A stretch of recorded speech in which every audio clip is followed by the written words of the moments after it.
तो चलिए आज सनम तेरी कसम इस मूवी के पीछे का स्टोरी जान लेते हैं। जहाँ पर सरू की एक लव स्टोरी के बारे में बताया जाता है, जहाँ पर वो एक सिंपल लाइब्रेरियन रहते हैं एंड इंदर रहते हैं जो कि एक ब्रूडिंग नेवर होता है।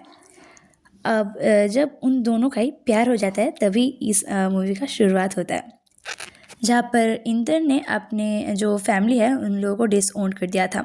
ये फिल्म इंस्पायर्ड हुआ है शिवा सती मिथ से, जहाँ पर ये इंदर की जो ट्रांसफॉर्म करती है, मतलब शाहरुख को कैसे ट्रांसफॉर्म कर देता है, कहाँ पर हार्ट ब्रेकिंग, जहाँ पर उन लोग के फेट में हार्ट ब्रेकिंग चीज़ें होता है, शाहरुख का डेथ होता है उनके ही बाहों में, एंड कैसे मतलब सब कुछ अलग अलग हो जाता है, बिछड़ जाता है। इसके बाद फिर इंदर अपने फैमिली को ढूंढ पाता है।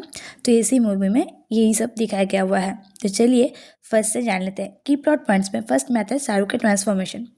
शाहरुख जो कि मोरा हॉकन रहता है, is a plain nerdy librarian थे जो कि मतलब जिनका बहुत ही स्ट्रगल हो रहा था कि उनको हस्बैंड ढूंढना था।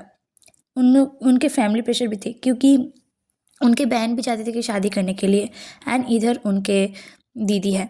तो अगर दीदी नहीं शादी कर पा रहे तो बहन कैसे करेगी, एंड इसीलिए बहुत ही ज़्यादा झंझाट हो रहा था। एंड सब लोग उसके बहन को तो पसंद कर ले रही थी, पर जैसे कि वो एक बहुत ही सिंपल गर्ल है तो इसीलिए कोई भी इसे पसंद नहीं करना चाह रहा था।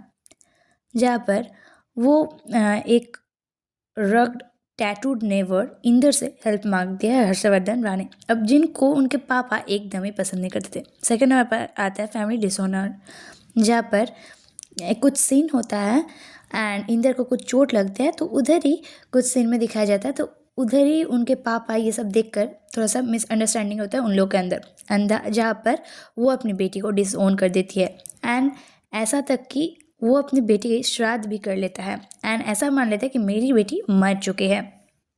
थर्ड नंबर पॉइंट पर आता है लव ब्लॉसम्स, जहाँ पर इंदर अपना शाहरुख को हेल्प करता है एंड कॉन्फिडेंस फाइंड करने की कोशिश कराता है, एंड इसके बाद उन लोगों का बहुत ही ज़्यादा प्यार हो जाता है।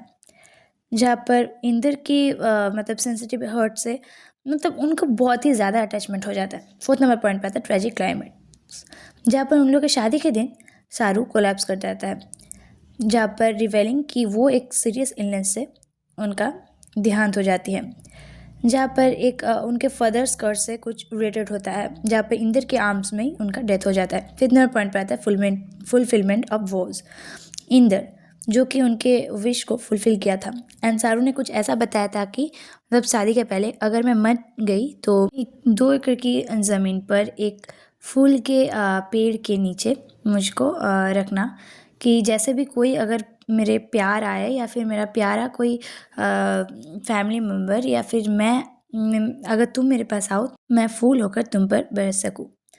अब आता है इंस्पिरेशन, शिवा सती मिथ।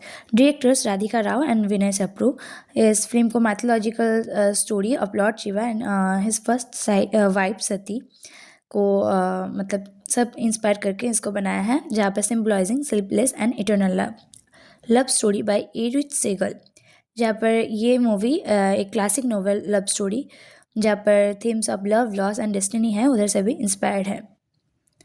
इस मूवी में फाइंडिंग ऑफ ट्रू लव, इसके साथ ही साथ सोसाइटल प्रेशर, सैक्रिफाइस, इन सबको दिखाया गया हुआ है, with a powerful bond of eternal devotion resonating with audiences despite initial mixed reviews.